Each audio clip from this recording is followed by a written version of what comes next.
Only the Paranoid Survive by Andrew S. Grove. Picture this. It's November 22nd, 1994, the Tuesday before Thanksgiving. Andy Grove, the chief executive of Intel Corporation, one of the most powerful and respected technology companies on the planet, is teaching a class at Stanford University. He's a brilliant man, a Hungarian immigrant who survived the Nazis and the Soviets, came to America, and helped build Silicon Valley from the ground up. On this particular morning, his world is about to be turned upside down. His phone rings. It's his head of communications. A news crew from a major network is heading to Intel headquarters. They've heard about a tiny, almost imperceptible flaw in Intel's brand new flagship product, the Pentium processor. A flaw so small that an average user might only encounter it once every 27,000 years. A rounding error. Insignificant, right? Wrong. In the days that followed, that tiny flaw erupted into a full-blown corporate nightmare. Headlines screamed from every major newspaper. Television reporters camped outside their headquarters. The Internet, then a new and mysterious force, was buzzing with anger and ridicule. The crisis peaked when the company that had once made Intel dominant announced it was halting all shipments of computers with Pentium chips. The tidal wave hit, and Intel was forced to take a nearly $500 million write-off, the equivalent of half a year's entire research and development budget. Grove, a man who had navigated the brutal, cutthroat world of technology for decades, felt completely lost. He wrote, "I worked hard during the day, but when I headed home, I got instantly depressed. I felt we were under siege, under unrelenting bombardment. Why was this happening?" Something had changed. The old rules no longer applied. And in that crucible of crisis, Andy Grove learned the single most important lesson of his career, a lesson he distilled into a powerful, three-word mantra that gives this book its title, Only the Paranoid Survive. This isn't just a business book. It's a survival guide for a world that is constantly, and often brutally, changing. Andy Grove, through his incredible journey, became one of the most revered business leaders of the 20th century, and this book is his masterpiece. It sold millions of copies and has been a guiding light for entrepreneurs and executives in every industry imaginable. Today we're going to unpack the wisdom of Andrew S. Grove. I promise you, by the end of our time together, you won't just understand his ideas, you'll gain a new lens through which to see the world. You'll learn how to spot the moments of massive change before they hit, how to navigate them when they do, and how to emerge from the chaos stronger than before. This isn't just about big companies. It's about your career, your education, your life. Because, as Grove warns us, sooner or later, something fundamental in your business world will change. And being ready for that moment is the key to everything. So what was that mysterious force that turned a tiny technical glitch into a $500 million catastrophe for Intel? Grove came to realize it wasn't just one thing. It was a perfect storm created by a fundamental shift in the world around him. He calls this kind of shift a strategic inflection point. Now that might sound a bit academic, but let me break it down for you. Imagine you're paddling a canoe down a calm, wide river. For years, you've known exactly how to handle the currents. You know where the rocks are. You know the best path. It's predictable. You're successful. Then, without warning, the river bends, and you hear a roar. The water starts moving faster. The calm river has turned into deadly rapids, the kind of turbulent water that even professional rafters approach with fear. Everything you knew about paddling is suddenly useless. Your old techniques don't work anymore. You are at an inflection point. The business, the river, has fundamentally changed. And you have two choices: adapt to the new reality, or get smashed against the rocks. Grove says these inflection points are caused by what he calls a 10 times change. This is when one of the key forces affecting your world, your competition, your technology, your customers, suddenly becomes 10 times stronger or 10 times different than it was before. It's the difference between a breeze and a hurricane. To understand this, Grove gives us a simple map.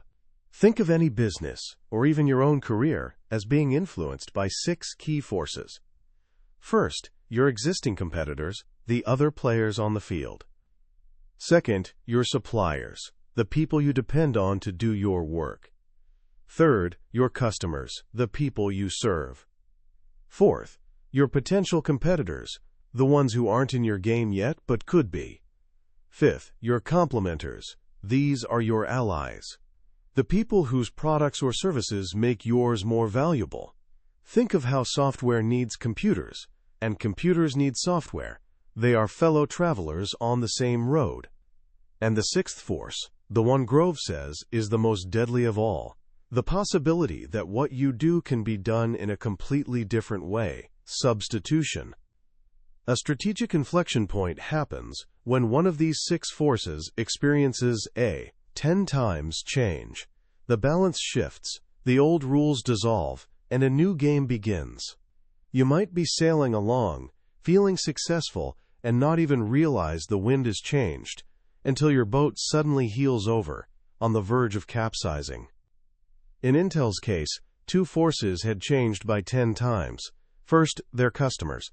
For years, Intel's customers were computer engineers at companies like the major manufacturers. They spoke the same language, but through their Intel Inside marketing campaign, Intel had accidentally created a new customer, you, the end user. When the Pentium flaw hit, it wasn't engineers calling them. It was millions of regular people who now saw Intel as a household name, like Coca-Cola, and they felt betrayed. Second, the rise of the Internet created a 10 times change in communication. A single math professor's complaint, which in the old days might have been a quiet letter, was now amplified to a global audience overnight. The rules had changed, and Intel was the last to know. This experience taught Grove a crucial lesson. The person in charge, the leader, is often the last one to see the inflection point coming. He writes, he, like most executives, is in the center of a fortified palace, and news from the outside has to percolate through layers of people from the periphery where the action is. The people on the front lines, the salespeople, the junior engineers, the customer service representatives, they feel the winds of change first. They are the ones on the edge of the company, where the snow first begins to melt. The challenge for any leader, whether of a company or of their own life, is to expose themselves to that periphery, to listen to the unsettling news, to seek out the people who are telling you that something is wrong, even when you don't want to hear it. To truly grasp the power of a 10 times change, Grove takes us back to the 1980s and tells the epic story of the morphing of the computer industry. It's one of the most profound business transformations in modern history, and it perfectly illustrates how an entire world can be remade. Before the inflection point, the computer industry was vertical. Think of it like a set of tall, separate skyscrapers. You had the major manufacturers. Each company built its own everything. They designed their own computer chips, built their own computers in their own factories, wrote their own operating system software, created their own applications, and sold the whole package with their own sales team. If you bought from one company, you were in their skyscraper from top to bottom. You were locked into their proprietary world. It was a battle of one giant, self-contained system against another. Then, a 10 times force of change appeared, the microprocessor. This tiny silicon chip allowed for the creation of the personal computer, and the personal computer offered a cost-effectiveness that was 10 times greater than the old way. Suddenly, you could have the computing power that once filled a room sitting on your desk for a fraction of the cost. This 10 times force shattered the vertical skyscrapers and rearranged the industry into a new, horizontal structure. Imagine those skyscrapers being laid on their side, becoming different layers in a stack. At the bottom, you had the chip layer, with companies like Intel competing. Above that was the computer hardware layer, with hundreds of companies all building machines. Then came the operating system layer, dominated by Microsoft. And on top, the application software layer, with countless companies creating word processors, spreadsheets, and games. In this new horizontal world, you, the customer, had the power. You could mix and match. You could buy an Intel chip inside a computer from one manufacturer, running Microsoft Windows and software from another company, all purchased from a retail store. The old proprietary lock-in was broken. This transition was the valley of death for the old giants. They were kings of the vertical world. Their entire structure, their culture, their managers, instincts, everything was built for the old game, and they struggled to adapt. Grove tells a fascinating story of watching a manager from one of the old giants try to sell their new operating system to another computer maker. The meeting was awkward and tense. The guy couldn't shake the feeling that he was talking to a competitor, not a partner. He was emotionally hamstrung by the old vertical mindset. The deal never happened, and their operating system faded while Microsoft took over the world. The more successful a company was in the old world, the harder it was for them to let go. Their success became a form of inertia, blinding them to the new reality. But while the old giants stumbled, new heroes emerged from practically nothing. One entrepreneur started assembling computers in his dorm room, selling them directly to customers over the phone. In the old vertical world, this was an unnatural act. As Grove says, just as dogs don't fly, people don't buy mail-order computers. But in the new horizontal world, it was genius. He became a multi-billion-dollar company by understanding the new rules. Another company became the fastest in history to reach $1 billion in revenue because they embraced the horizontal model from day one. These companies weren't burdened by the past. They were born into the new world and instinctively knew how to win in it. The lesson here is profound. When a strategic inflection point hits, the skills that made you successful in the past can become your biggest liability. The very champions of the old era are often the last to adapt, and they tend to fall the hardest. It's a warning that echoes through every industry and every career. What works today will not necessarily work tomorrow, and clinging to past glories is a recipe for disaster. One of the most powerful things about Grove's message is that he shows us these inflection points are everywhere. They are not just a high-tech phenomenon. They are a fundamental force of life and business, happening all around us, all the time. He gives us a tour of history through this 10 times lens. Think about competition. When a massive discount retailer moves into a small town, it's not just another store, it's a 10 times change. With its massive scale, satellite-linked logistics, and incredible purchasing power, it's a force of nature that the local mom-and-pop shop simply isn't equipped to handle. The rules of retail in that town change forever. To survive, the small store can't keep doing what it's always done. It has to change its game, specialize, offer incredible personal service, or redefine itself completely, like a bookstore that becomes a coffee house with books. Or consider a 10 times change in technology. When sound came to movies in 1927, the world of cinema was shattered overnight. For the stars of silent film, this was a terrifying inflection point. Their entire craft was based on pantomime and expression. Now they had to speak. Some adapted with incredible agility. One studio famously advertised their star's first talking picture with billboards that simply said the star's name and the word, "Speaks." She made the transition and became an even bigger star. But many others couldn't. One of the greatest artists of his time was in denial. As late as 1931, he defiantly said, "I give the talkies 6 months more." He was able to make successful silent films for a few more years, but eventually, even he had to surrender. The wave was just too powerful. The same thing happened in shipping. For centuries, loading and unloading ships was a slow, manual process. Then came containerization, the simple idea of putting cargo in standardized metal boxes. This introduced a 10 times change in productivity. The entire industry was reordered. Ports that didn't have the space for the massive new equipment went into decline. Meanwhile, places that embraced the new technology became the new kings of global shipping. Sometimes the 10 times change comes from your customers. Their tastes, their habits, their attitudes shift, often slowly and subtly at first. In the 1920s, one car manufacturer dominated the market with a basic model. His slogan was, "It takes you there and brings you back." The car was basic transportation. But after World War I, people started caring about style and status. A competitor saw this shift. He offered a car for every person purpose, with varied product lines and annual model changes. By the end of the decade, he had overtaken the original leader and would dominate the industry for more than 60 years. The customers had left, and the original company was slow to realize why. The lesson from all these stories is the same. Whether you're a silent film star, a shipping port, or a giant corporation, when the ground shifts beneath your feet, you must adapt. Denial is a death sentence, and this brings us to the most personal, most powerful story in the entire book: how Andy Grove and Intel faced their own valley of death.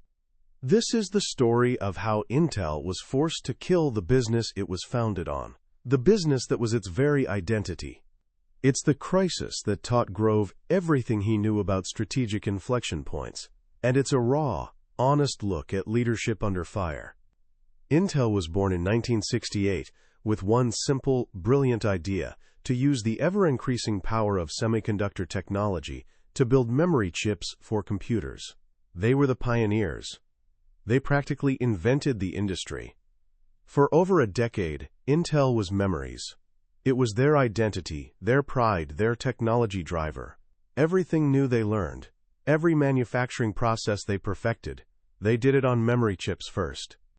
In the late 1970s and early 80s, they were on top of the world.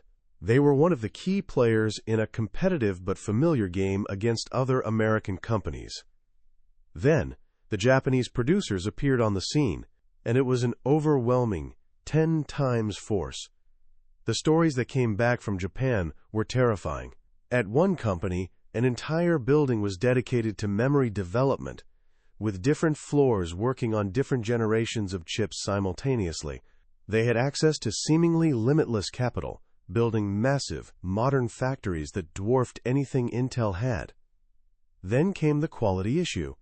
A report from a major customer showed that the Japanese memory chips were substantially, shockingly, better than the American ones. Grove's first reaction was pure denial. This had to be wrong, he wrote. He and his team vigorously attacked the data, but when they confirmed it for themselves, the horrifying reality sank in. They were behind. The final weapon was price. The Japanese companies were engaged in a brutal price war, seemingly willing to lose money on every chip just to win market share.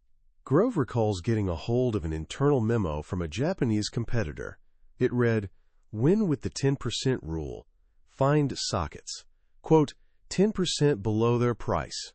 If they requote, go 10% again. Don't quit till you win."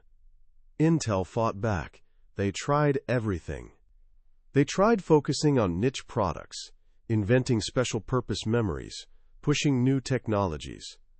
But it was like trying to hold back the ocean. They were losing more and more money in the memory business every year. For a while, the booming success of their other product line, microprocessors, the brains of the new personal computers, masked the bleeding. They could afford to lose money on memories. But in the fall of 1984, the whole industry hit a downturn. The safety net was gone. The losses from the memory business were no longer just a problem. They were a mortal threat to the entire company. The management team was paralyzed. They had endless meetings, arguments, and debates that went nowhere. Some wanted to go for it and build a gigantic factory to take on the Japanese head-on. Others wanted to bet on some avant-garde technology. They were trapped, wandering in what Grove calls the Valley of Death.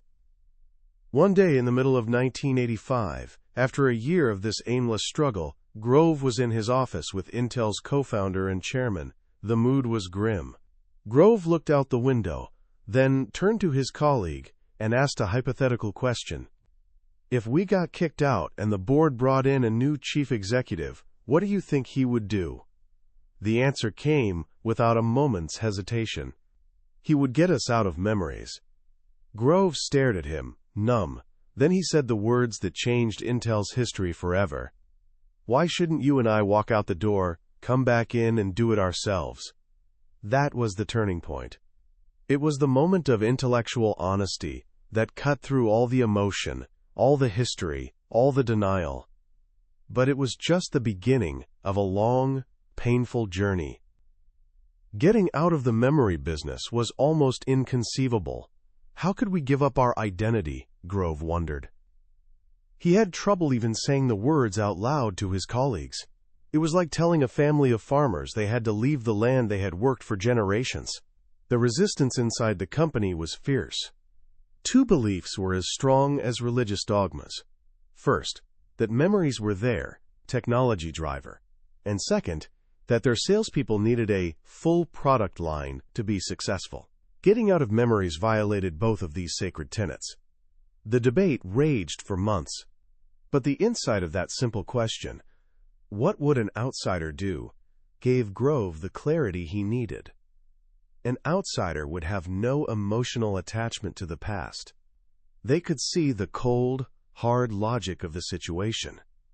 To save the company, Grove and his partner had to become those outsiders. They finally made the decision. They would exit the memory business completely and refocus the entire company on microprocessors. They shut down factories, laid off thousands of employees, and braced for the reaction from their customers. And the reaction was a big yawn. Most of their customers had already seen the writing on the wall. They knew Intel wasn't a major player in memories anymore. Some of them even said, "It sure took you a long time." It was a painful, humbling lesson. People on the outside, without an emotional stake, can often see what needs to be done long before the people on the inside. By exiting the memory business, Intel freed up its best people and its most advanced factories to work on the next-generation microprocessor. It was a massive bet, a redeployment of all their key resources toward a new future. That processor became a phenomenal success, and it cemented Intel's new identity as a microcomputer company.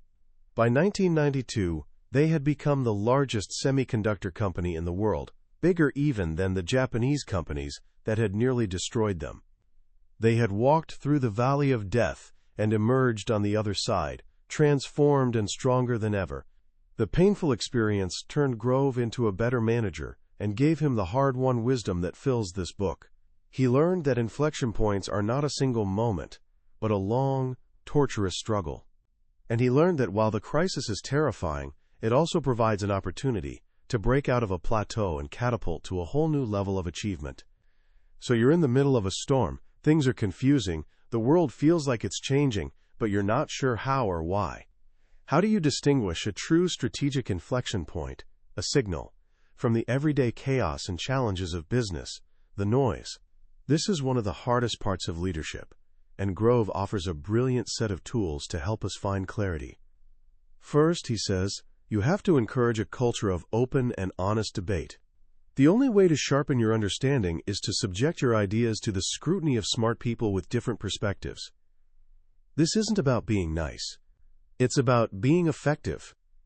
Grove's Intel was famous for what they called constructive confrontation. It was a place where people could vigorously argue with each other, challenge ideas regardless of rank, and still remain friends. The goal wasn't to win the argument, but to find the truth. This kind of debate is crucial because, in the early stages of an inflection point, the data can be misleading.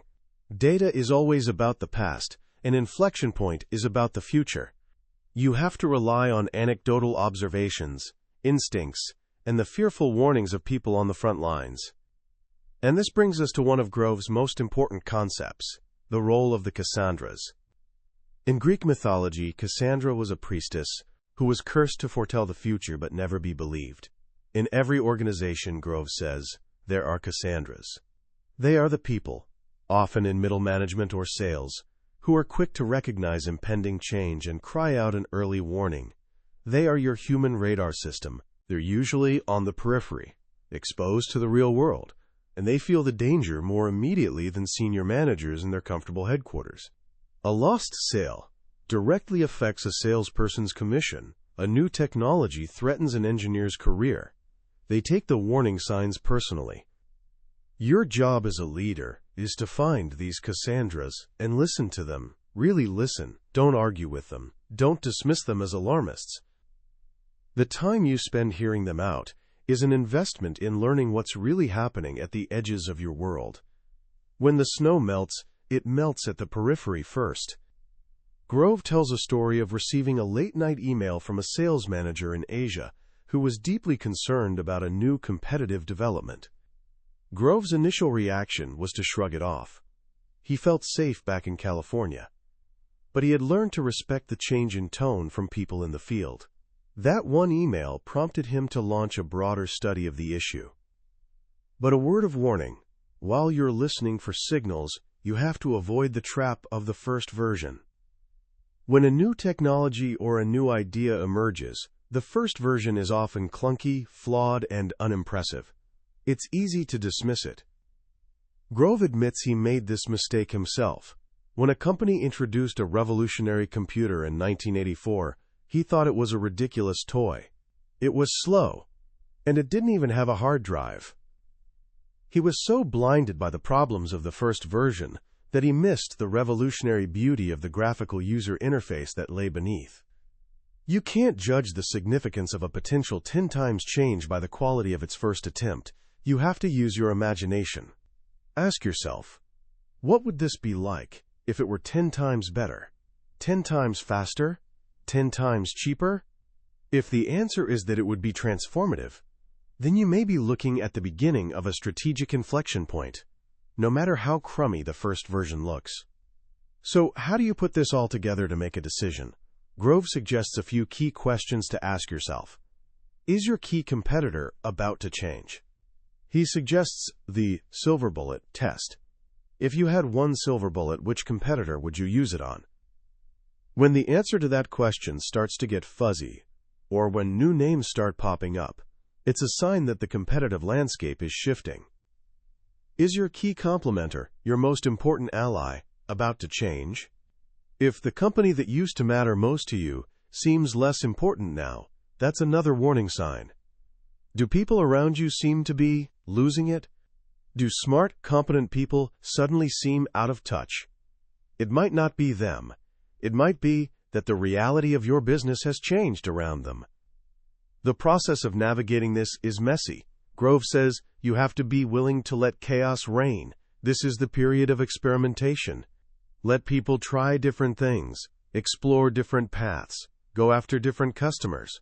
The old order won't give way to the new, without a period of disorder and exploration in between. But this period of chaos can't last forever.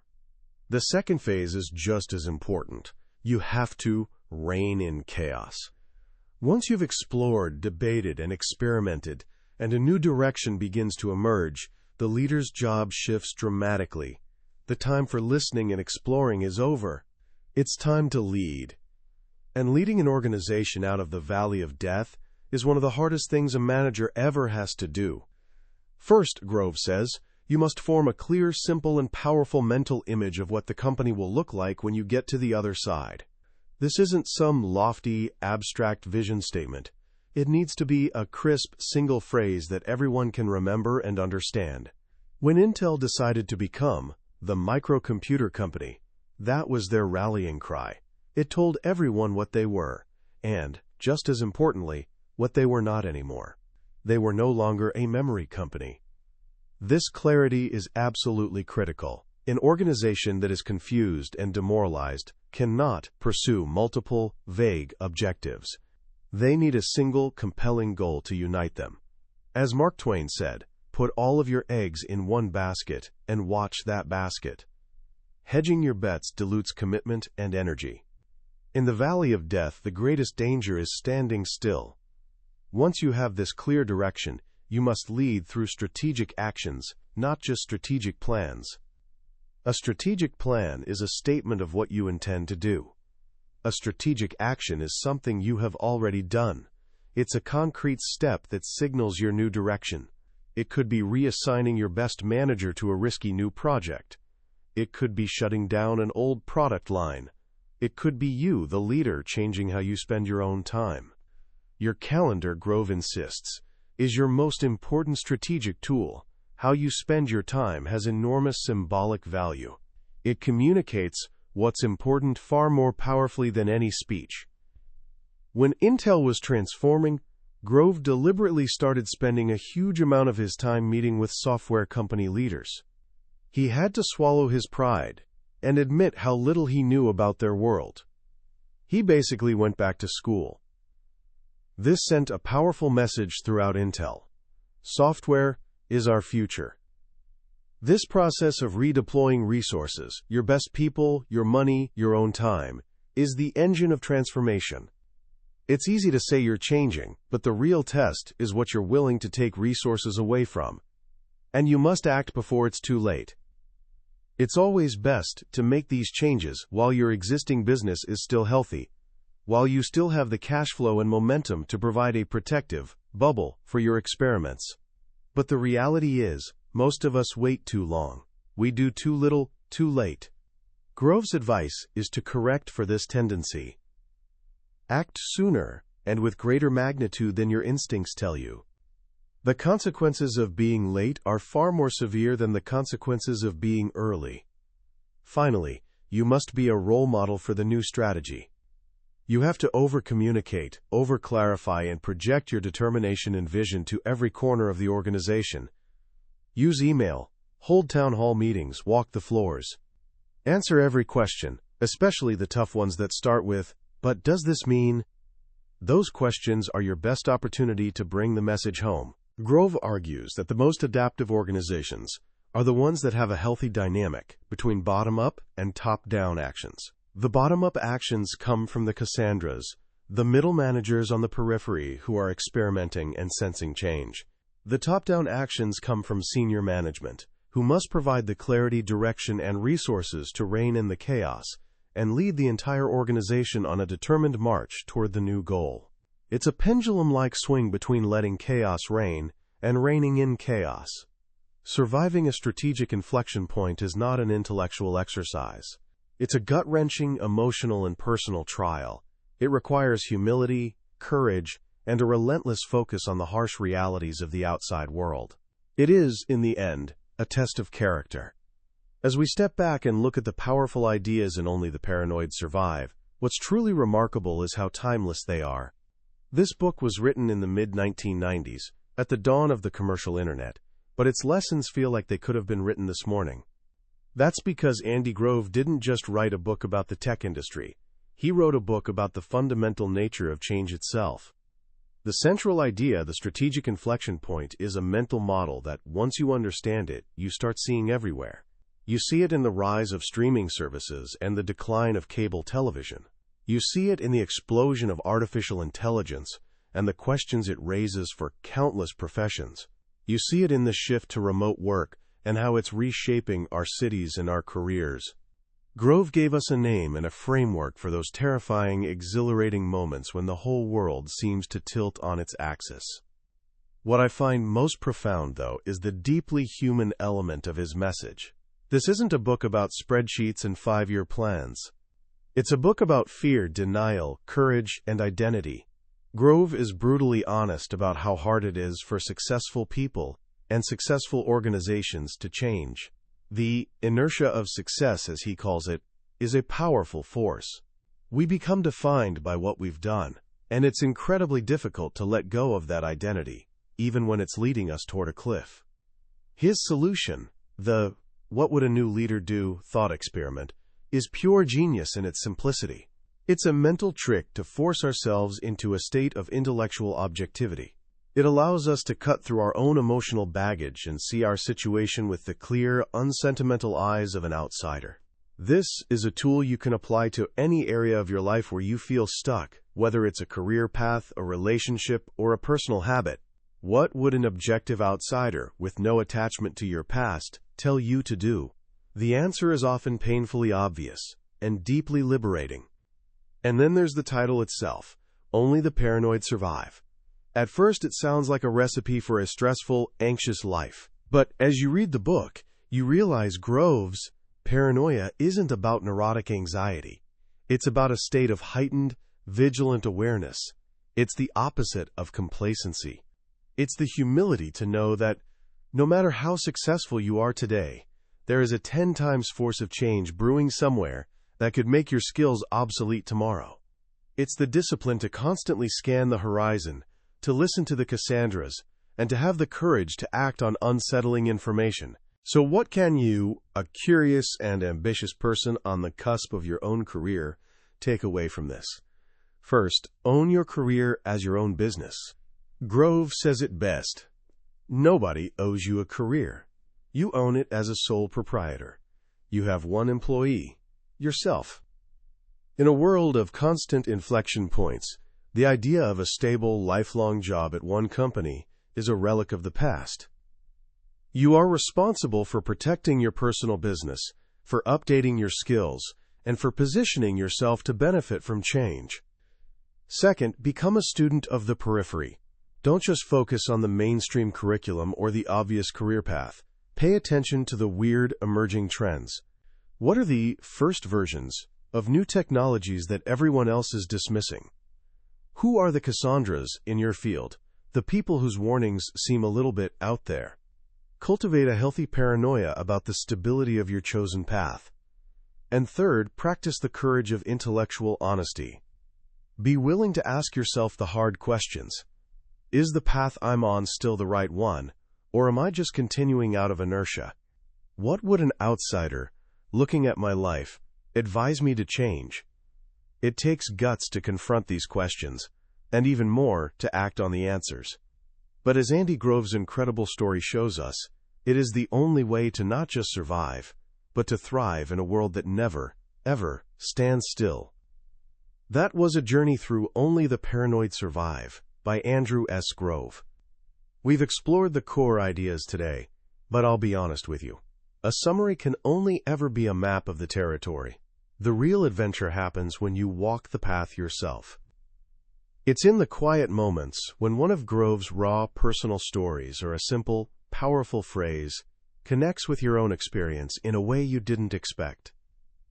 This summary is a doorway designed to help you see if the world inside is one you want to explore.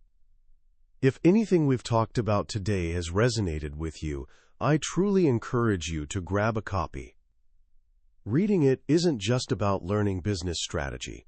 It's an experience that can genuinely change the way you see the challenges and opportunities in your own life. Also, if you found some wisdom in our conversation today, a simple like and subscribe goes a long way. It helps us share these timeless lessons with more people who are looking to grow. Let's continue this journey together, learning from the greatest minds on the billionaire's bookshelf.